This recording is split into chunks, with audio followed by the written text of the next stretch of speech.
master and the squid. Thug Jitsu master and the squid. Thug Jitsu master and the squid. Thug Jitsu master and the squid.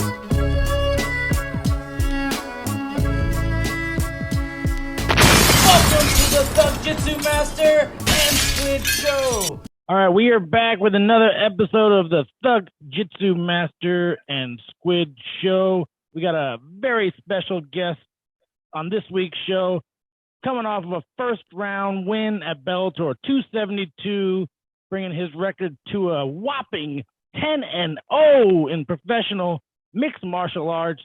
We got Johnny Diamond Hands Eblen. Welcome to the show. What's up, guys? I'm glad to be here. Man, we're glad to have you, Johnny. Okay, so I'm just gonna jump right into it, man. With your last fight, you're a wrestler. Wrestled at the University of Missouri, right? You like that is what you're known for. You're wrestling. Yeah. You bring that battery to the cage, and you did about like a second and a half wrestling in your last fight. So you've really been working those hands. Tell me about your mixed martial arts experience so far. Honestly, man, what I spar, it's kind of similar. I don't like to wrestle as much. I started to realize, like, after, competing in MMA for a while and training in MMA for a while, it's hard to wrestle for 15 to 25 minutes, man. And sometimes it's just not ideal. So instead of like, I've been working my grappling game, my wrestling game, obviously. I've been, steadily increasing in those territories. But what I'm starting to really kind of fall in love with, but not too much fall in love with it, because I still understand I'm a wrestler at the end of the day, is the striking. And I'm noticing, like, oh, if I can stand and trade with dudes and not get hurt or not get hit hard, or if I do, I know what to do and I know how to stay safe, and I know how to land my own shots, my cardio is just going to get a lot better. Because like I said, bro, it's hard to wrestle for 15 to 25 minutes. And guys that can do it for a whole fight, it's very impressive, because I've done it before and it's not fun. Also, I like punching motherfuckers in the face, bro. And I like being slick on the feet, like making them miss, hitting them back, making them miss, and like sticking my tongue out at them or some shit like that. You know what I mean? So, I pick it up. I pick up a little bit from like DP, because I train with him a little bit. I'll pick up a little bit from George. Also, Roman Feraldo's another guy I've been training with a lot. That's really slick with the striking. So I get good looks, and it's just fun, man. I love sparring. Is it getting hard for you to get fights, man? Because you're 10-0 as a pro, 13-0 overall. You had 3 amateur fights, right? Yeah. Yeah. So like your name has gotten out there, man. Is it getting harder for you to find opponents or guys trying to avoid you? I mean, you're in one of the big shows, so shouldn't have too much of that, but you get an opponent turning you down? Yeah, kind of, man. Either they're getting hurt, so it's quote unquote hurt, or like something's not playing out. Like, I don't think I'm a name that people are like calling out to fight. I will say this though, when I called out John Salter, he's all about it right now. So that's a dude that, I mean, I think he feels like he needs to fight me at this point. Like, he's coming off a loss from Gerard. I'm a hot name. Maybe he thinks he can out grapple me. I really doubt it. I don't think he understands how well I can grapple. I just don't show it, because I don't need to show it half the time. But yeah, I feel like people are trying to duck and dodge me, bro. I'm not an easy fight. I can wrestle. You're not going to submit me. If you're going to have to knock me out cold, but I've never been knocked out in my life, like, ever. Never been knocked out. Knock on wood, hope it never happens. But I'm still working on my defense, so I don't. So I'm defensively responsible, in the pocket and so on and so forth. But bro, I'm just a tough fight. So yeah, it makes sense why it's hard to get fights right now. Were you disappointed how fast the fight ended so fast? It wasn't really. Yeah. I kind of saw the expression. You kind of wanted to do more. And it's funny. I was texting Eve during the fight, and we had a funny little conversation. He asked me like how the fight card was going. I said, "Oh, first fight ended pretty fast." He's like, "Oh, was it Eblen?" I'm like, "Yeah." He's like, "How do you win?" I said, I said overwhelming punches. Dude turned around and covered on his feet, and they stopped it. And Eve writes back, "Oh, that's what they call he tapped from strikes." Yeah, I thought that was hilarious. Yeah, the guy just turned around and the fight was over. And you made I'm into like crypto and NFTs, and you made like one of the best comments during your interview. You said you wanted to knock him into the metaverse.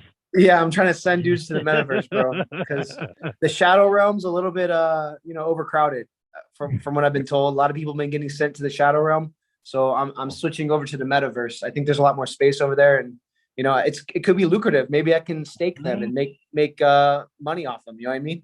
It felt very with the times. It felt very very topical with like Facebook changing the name to Meta. I'm like, what? Well said. Well said. Yeah. Appreciate that. He's on that promotional tour, man. So Johnny, here's another thing that I've noticed, man. Your transition from striking to wrestling, and then back to striking. You just saw a flash of it in this fight, and that's really, really smooth. What do you attest that to? Because a lot of wrestlers, when they come into the game, they fall in love with their hands and they don't want to wrestle. You know, some of them stick to their wrestling and they don't really use their hands. You transition very well. You go from striking to shots. The shot's kind of tough to chain wrestle into something to a finish.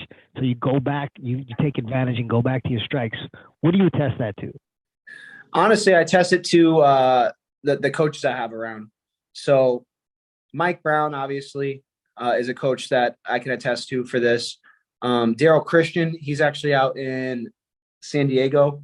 I've been working with him recently on like mixing my wrestling and my striking. And then obviously King Mo, he's always been about this, bro. Like since I first came to the gym, he was like, bro, you work on your boxing, but work on like mixing your wrestling and boxing, like faking shots and coming back up and making them eat punches for being sold that, oh, I might be getting shot on, but no, here's an uppercut.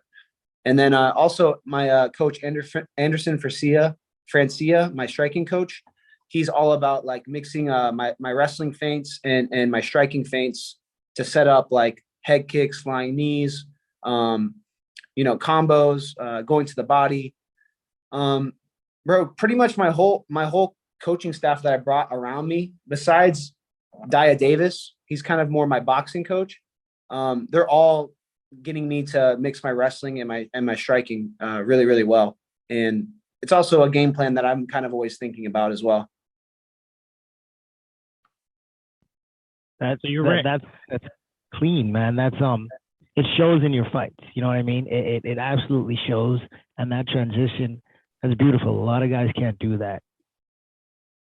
Yeah, it's kind of just second nature now. Like it's almost like a reaction. Like I sometimes like feint for shots, but sometimes it looks like a feint, but I'm really like actually attempting it, but the guy reacted properly.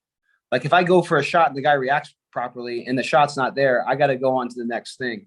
So it's almost like chain wrestling / striking. It's like I drill it every day all the time.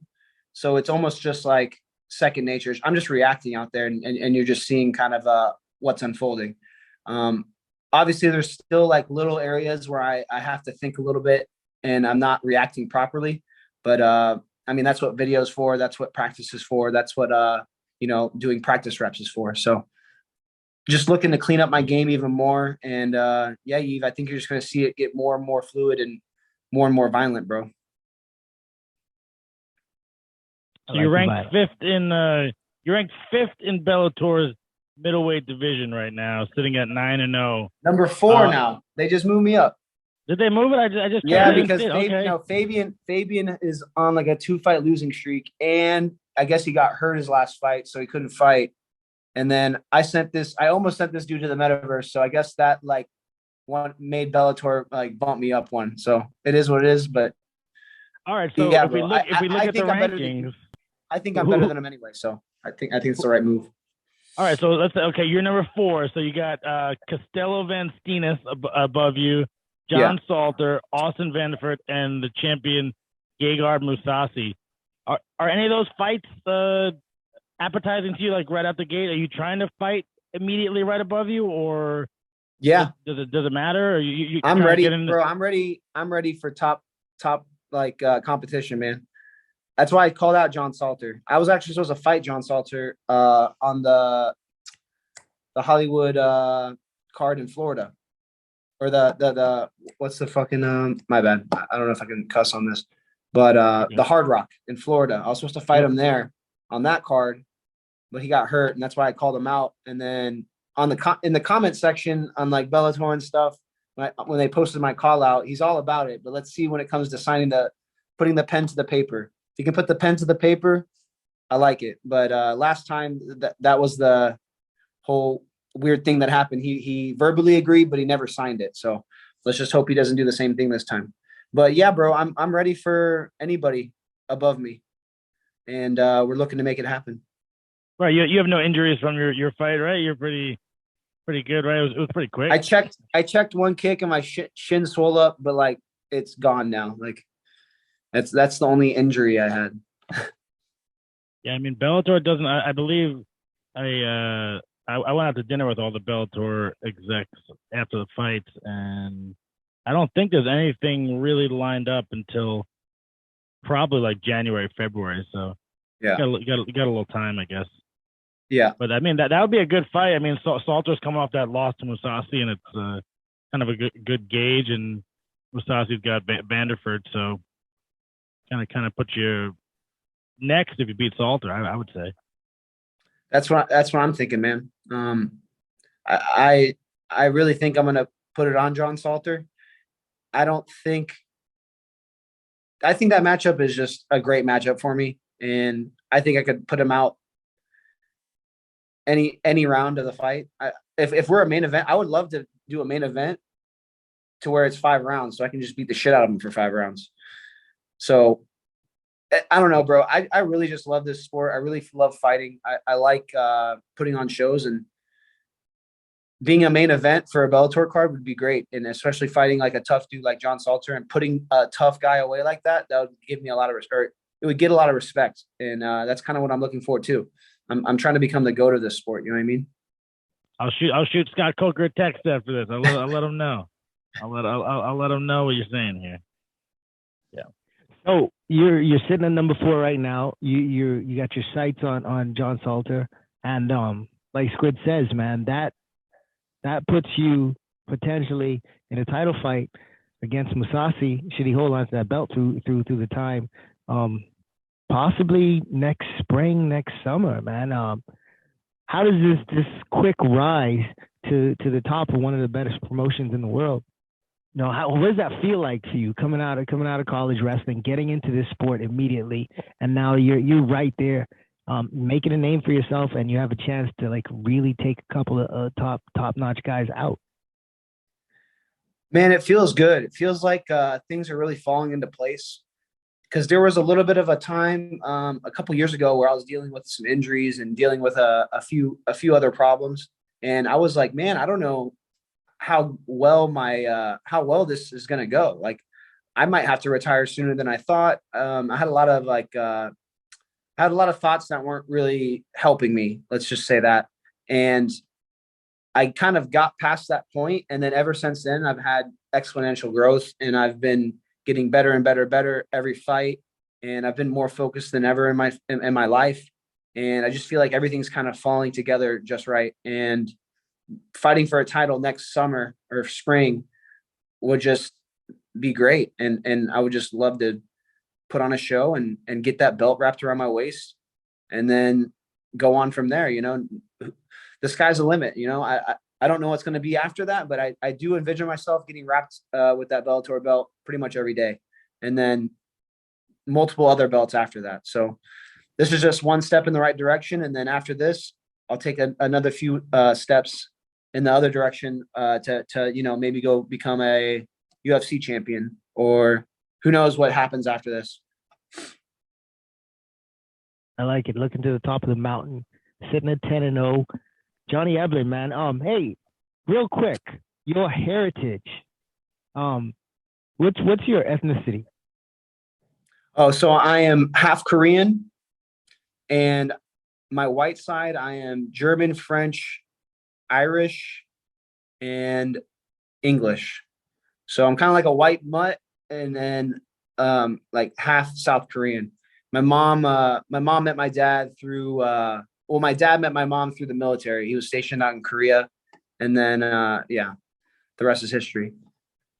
That's funny, man. I have another really good friend who is half Korean, half white, and he is also a D1 wrestler. He Yeah. wrestled at 147 or what is it, 47 or 49? I don't remember. Um, and at 154, I think, or what is it, 53? Um, Steve Brown from Central Michigan, Steve and Brown. Huh. yeah, he's a little lighter guy. He had a really tough match with Eric Metcalf. Oh, okay. During Metcalf's time. Yeah, he's a bit older than you, but Yeah. no, he's and I don't know, man. I see some similarities there. It's funny though, because like you guys are like completely different weights, but that attitude, that mental fortitude, I'm sure a lot of it comes from wrestling also. You know, Yeah. some of it is probably your heritage and whatnot, but I really appreciate that, man. I appreciate how hard you go out there and grind. I've seen you at American Top Team sometimes when I came down. This was really early in your career, Yeah. and I see you putting in the work, and to see you still in there having this success and with that smile on your face, man. Yeah. You look like you're really enjoying the sport, man, and what it's doing for you. What's life like at this level of sport for you?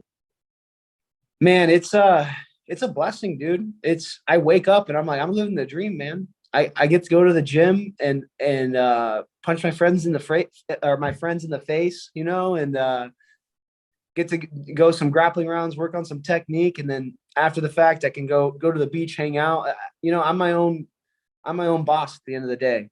And yeah, dude, I used to play that UFC game like when I was in high school, and like you know how you'd like level your character up, go through training camps and shit like that. I'm like, man, this would be kind of cool, you know? And the next thing I know, I'm living it. I'm like, man, this is crazy. But yeah, dude, I'm just enjoying every second of it. Like right now, I'm down in the Keys in Alamorada, like taking a little time off from the gym. I literally have to get away from the gym so I don't go in there. I was thinking about going in there the other day. I'm like, you know what? I got to get the hell out of here, man. But yeah, once I'm back in town, I'll be popping in the gym, getting rounds here and there, working on little techniques. But yeah, dude, I couldn't ask for anything more, man. This is a blessing. You got a solid team behind you. You mentioned a couple of names. Some of those guys were my training partners. Some of those guys helped coach me along the way. But I really like, you mentioned four names that really stood out to me. That's Daya, Mike Brown, Dustin, Masvidal. Oh, five, and King Mo. And like for a wrestler, I don't think you could put together a better combination of guys. But still, you have to do the work. So, like it's showing out there in the cage, man. To get a guy like Gegard Mousasi, like you're only 11 fights in. Gegard Mousasi he's fought everywhere. You know, he's fought some of the best in the world. He's definitely a name.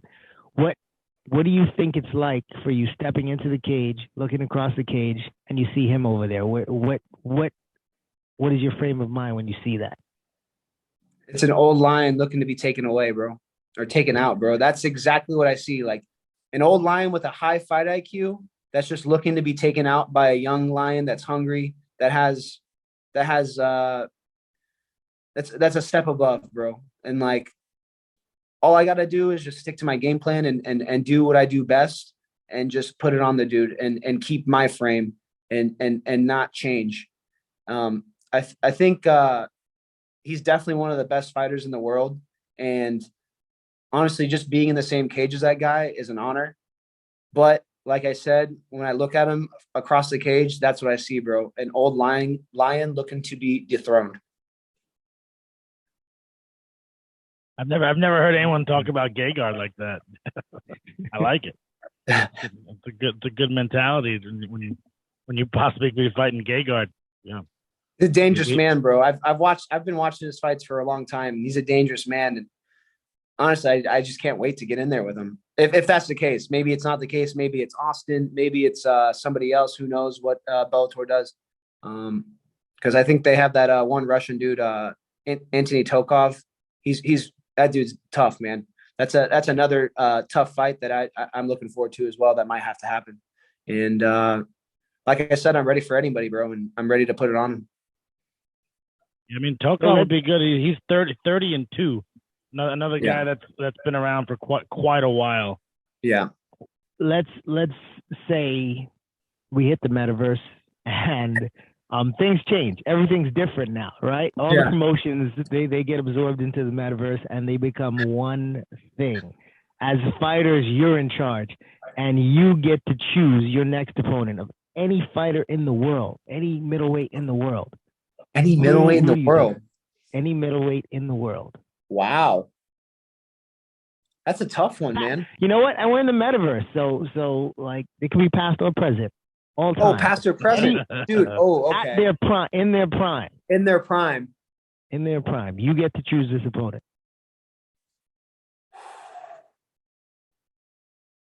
Damn, dude, that's a tough one. There's a few fights I want in that one, damn. But all honestly, right, give me 3 of them. Give me 3 of them. Okay. Keep your favorite for last. You're your most. Okay. I'll have to do Anderson Silva. I would have to do Rashad Evans, but he wasn't a middleweight. He was a light heavyweight though, right? He was a light heavyweight champ. He fought a middleweight a few times, but that was towards the end, and he wasn't in his prime at middleweight. Yeah, his prime was light heavyweight. Okay, so I'll have to not him. I'll have to do Anderson Silva. Damn, that's a tough one. George St. Pierre, and then the third would have to be honestly Izzy, bro. Izzy, he's like kind of in his prime right now. I want to fight that could actually happen. That could actually happen. Right? I think. Well, the thing is, I don't know if he's still going to be in his prime when I'm there. Because I'm gonna be with Bellator for a bit. I think I'm not gonna be with Bellator as long. I can't say that actually. I don't know what's the future holds, but I don't want to be with Bellator too long. Like what's his name? Michael Chandler. I feel like he spent a lot of time in Bellator. You say that, but then they put those numbers in front of you, and you're like, you know what, Bellator, I love you. I love you. That's exactly what I'm saying. Because I don't know what the future holds, and I could get some fat numbers put in front of me, and then the UFC is not going to be paying the same. I'm like, you know what? Bellator treats me right. I'm going to keep fighting for Bellator. Yeah. They got deep pockets. Man. They got that Viacom deep pockets. Yeah, bro. And well, dude, they treat me well out there too, man. Bellator's a great promotion, dude. Especially if you treat them well, they'll treat you well back. And if you put on shows, they're going to treat you well. So I've grown a lot with Bellator, and man, great promotion. Can't say a bad thing about them. Yeah, I fought once for Bellator, and this was before the Scott Coker era. You know, the fights were great. I enjoyed it, but I fought for Strikeforce once when Coker was running Strikeforce, and I'm like, I think I would have really enjoyed fighting for him under the Bellator banner because it was very different with Bjorn Rebney. Yeah, I heard it wasn't a great time with that guy. Yeah. The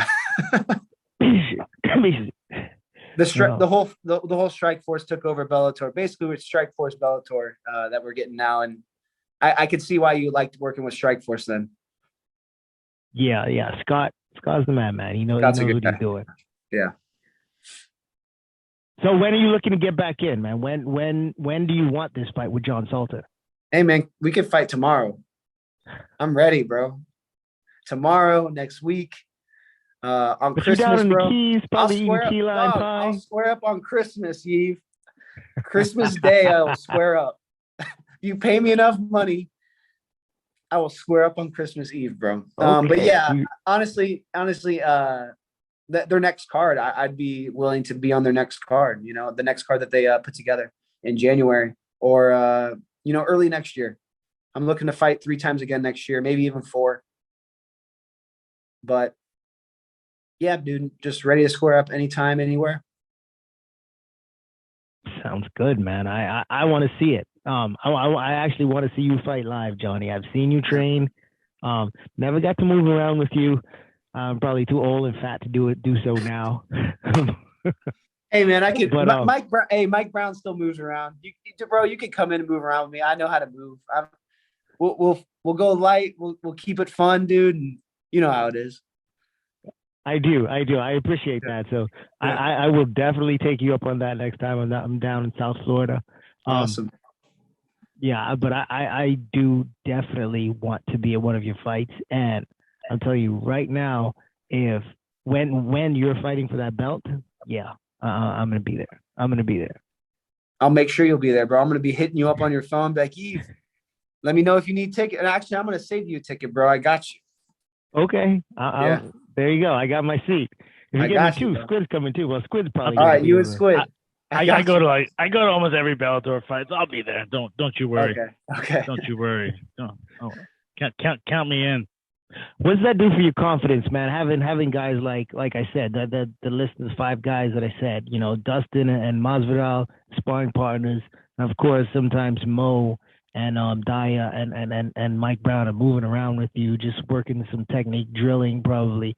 What's that do for your confidence having these guys who've been around the game for so long and had so much success on their own? It gives me a lot of I can't how do you explain it? It's hard to explain.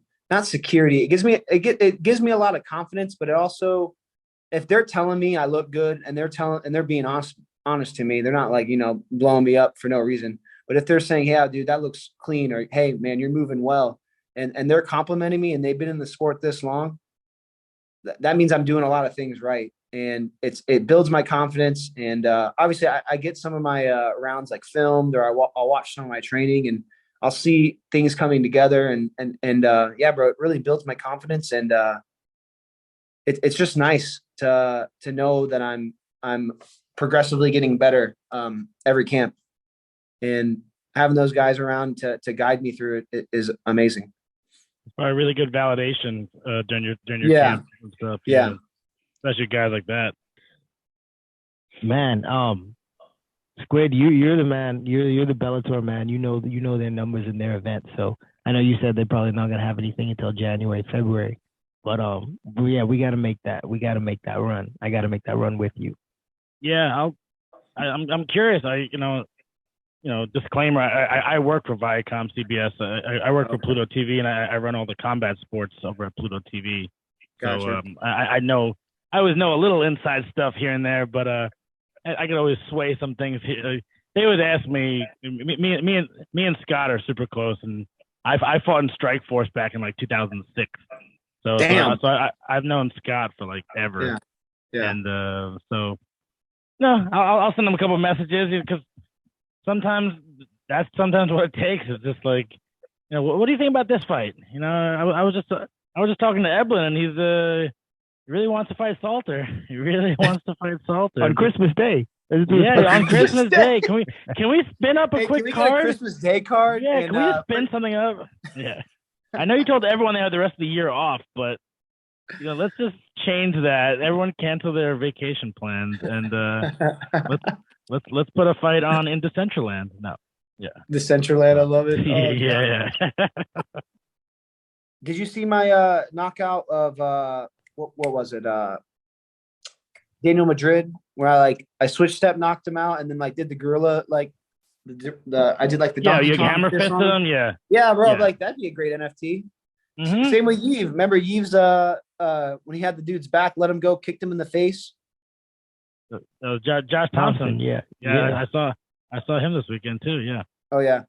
Oh yeah. Well, Wait, you did that to Josh. UFC. Wait, you did that to Josh Thompson, Yves? Yeah. Damn. Oh shit. I didn't know that was Josh, bro. Oh fuck. Good times. Great times. Tell him I Great said times. what's up. No, I'm just kidding. Very cool. Josh is awesome. I love that Yeah, no, guy. Josh is a really good dude. Josh is awesome. Yeah. Yeah. I didn't know that was him though. Damn. Changes everything, Yves. Yeah, he was too good of a wrestler, man. So I was like, all right, we're kickboxing. Yeah, now. fuck this. We're done. Head kick. Okay. That's how I roll. Yeah, but dude, that'd be a great NFT. There's so many things that they could do with this whole new movement of crypto and the metaverse and all this shit. There's so many ways you can make it lucrative, but I guess it'll just take some time. Yeah, the digital ownership. There's going to be a little bit of getting the general public to really understand what the hell's going on, and Yeah, the adoption is going to be. I feel like not to kick on fight fans. I don't feel like I feel like the gaming community and the crypto community understands it, but like I don't know if fight fans completely are like major investors in crypto people and like into like NFTs yet. It doesn't seem like But you it's could really bring popped off. you could bring that crowd into it though, in a sense. And it's funny that I was ringside and you made that quote, and then I saw the connection with Eve knew you, and I was like, oh, we can interview him. Like it's very interesting. It's very topical. Are you into any crypto or NFTs or anything like that? Is it No NFTs. I'm in a crypto Discord that helps me. It gave me like a rundown of how to deal with or how to invest into the crypto market and how it's a kind of educational. But they also make some calls and stuff like that. They do like leverage trading as well, but I'm not into futures anymore. I did that for a little bit and kind of gambled and lost some money. That's but all gambling. Yeah, I'm spot and chill. So the majority of my crypto is in like Ethereum, ADA, and I have a few other coins like BAT and what was the other one? ICX, I think. But earlier in the bull run, I was in a lot of coins, but I kind of consolidated into a few that I really like. And I don't take all the calls that they give. I only take, I'm kind of scaling out right now because we're kind of at the end of the bull run. So yep. I'm kind of scaling out. I'm trying to preserve my capital right now, and then so when next bull run hits, I'll have a lot more capital to play with, literally double of what I had before. So. Yeah. Would you ever take any Bellator pay in cryptocurrency? Oh, absolutely, bro. Absolutely. Shit, dude. That would be. I tried to do that, and they were like, "No, bro, we can't do that. Like, there's no way." I'm like, "What? Come on, just pay me in Ethereum." It would make headlines because you see it in like Aaron Rodgers and certain guys are taking their pay in crypto. I'm like, wonder when someone in the MMA is gonna have someone pay them in crypto. I think like Cash App did it for like Aaron Rodgers or something like that. I think it was like really the money got paid to Cash App and then it got converted or something. But it would be interesting for someone to be the first fighter to be paid in cryptocurrency. I would love to be the first fighter to be paid in crypto, bro. I would love to break that barrier so other fighters could get paid in crypto. So if I'm that guy, that's great. We'll make a snippet of this little piece of the dude. Come on, this little piece of this. Yeah. We'll put that out into the universe, the metaverse and the universe. The metaverse. We'll put it out there. Yeah. It's funny. I've been talking about crypto and stuff for like it's Eve. We play a bunch of video games and I talk about it, and I feel like we never get a chance to bring it up on this show. It just felt like my one opportunity to like Diamond Hands, bro. Come on, that's where I got my nickname. I got my. Is that really where you got your nickname from? Crypto? Yes, I was wondering about that because it's just like it's a good fighting name, but well, people were like, oh, it's a great value brand of Dustin because Dustin's the diamond. Right. And I'm like, that's fucking hilarious. Like some Diamond Hands, like I don't know, like. They're like talking about how Bellator has all like the great value brand like nicknames. It was pretty funny. Like some of the people, some of the trolls in the comments are actually like hilarious. But no, I actually got it through the Discord. My Discord name in that crypto Discord that I'm in is Diamond Hands. It's a gorilla with like hands of diamonds. So like technically I'm not like super like I don't know a shit ton about the space. Like I know just enough to invest in certain like projects and stuff, but I'm not like deeply into it, right? So I kind of ape into things, right? So I'm an ape, but I have diamond hands. I feel like you could position yourself well as like the crypto guy, like in fighting, because Bellator lets you put sponsors on your shorts, right? I feel like if the right people heard about that, you could probably get some good like crypto people to like throw some cash. Yeah, I think I had one of my Bitcoin wallets on my shorts. It was a couple fights ago. And, a QR code or something? Yeah, a QR code. And they were like being really weird about it though. Like they were being like really like hard on me. Like, well, we have to double check, blah, blah, blah. I'm like, damn, bro. And like I had Ethereum logos, like little Ethereum logos and Bitcoin logos, and they're giving me a hard time about that. I'm like, damn, bro, this is the last time I'm going to do this. And they gave me a one-time pass on the QR code because I wasn't on the main card. So I was like, you know what, dude, fuck this. I can't do this again. Like, this was too much stress. I'm like emailing back and forth this lady with Bellator that's supposed to go over my sponsors. I'm like, Yeah. I can't do this every fight, man. I just want to show up, knock a dude out, get paid 2 checks, and then go home, you know? You got to get your like ETH address. You got to get like the JohnnyEblen.eth or something. Maybe I need to do that. Yeah, that's what a lot of people do, and because obviously crypto wallet addresses are just like a long string Crazy. of numbers and letters. Unless it's HBAR, dude, that shit's yes. transferring my HBAR is like transferring my HBAR is like a fucking breeze, address. bro. Yeah, it's a breeze to transfer that shit. It's like a few numbers and a period and like whatever.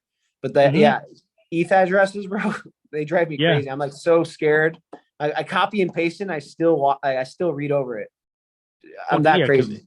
If there's a digit off or anything or the money just goes into the ether and it's gone. Yeah, it's just fucking floating around. It's no one's. Yeah. It's no one's until China's working on some stuff to like scoop up all that money in the ether. No way. Yeah. Of course, China's doing that. That doesn't surprise me. Yeah, they'll do it eventually in a couple of years, but that's another topic for another show. Day. Yeah, shit. I have a Bitcoin. It just doesn't live around here. It lives in Canada. Yeah, it's somewhere in the ether, man. I might get it eventually. Forget where I put it. Well, Johnny, thanks for joining the show. It's been really, really fun talking to you. You're an undefeated mixed martial arts fighter in Bellator. Gonna have yourself probably a good 2022. We're excited to see what holds for your future in fighting, crypto, metaverse, and everything else. Yeah, man. Looking forward to letting this all unfold and hopefully coming back on the show later and, you know, just keeping up with you guys. I really enjoyed being on here. Thank you for coming, man. I can't wait until you're the world champion of Bellator and the world champion of the Metaverse. That's what I'm saying, Yves. Hell yeah. That's what I'm saying, bro. Oh, man. Nice. All right, cool, Johnny. Take care.